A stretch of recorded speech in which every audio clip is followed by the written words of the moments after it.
भुजबळ मंत्रिमंडळात पण त्यांचा छळ संपला नाही। भाजपला ओबीसींच्या बाबत राग आहे असं नाना पटोलेंनी म्हटलं। भाजपने अनेक ओबीसी नेत्यांना संपवल्याचा गंभीर आरोप देखील आता नाना पटोले यांनी केला। नाना पटोलेंनी भारतीय जनता पक्षावर पुन्हा एकदा हा जोरदार हल्लाबोल केलाय। भुजबळ हे मंत्रिमंडळात आहे पण त्यांचा छळ मात्र संपत नाहीये। भाजपला ओबीसींबाबत राग असल्याचं नाना पटोलेंनी म्हटलं तर भाजपने अनेक ओबीसी नेते संपवल्याचा आरोपही नाना पटोलेंचा आहे।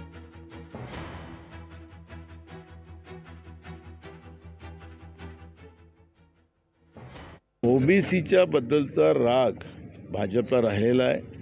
अनेक ओबीसीच्या नेत्यांना त्यांनी संपवलेलं आहे आणि आता योगायोगानं महाराष्ट्रामध्ये भाजपप्रेमी सरकार आहे। पुन्हा ज्या छगन भुजबळांना 2.5 वर्ष जेलमध्ये टाकलं, त्यांना पुन्हा आपल्यासोबत घेतलं, मंत्रिमंडळात घेतलं, पण त्यांचं छळ हा संपवला नाही असं चित्र आपण पाहतोय।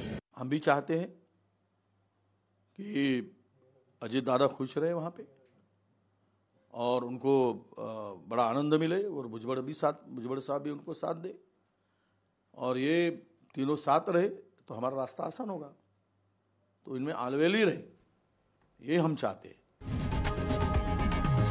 लोकशाही मराठी ऐका, पहा, जागरूक रहा।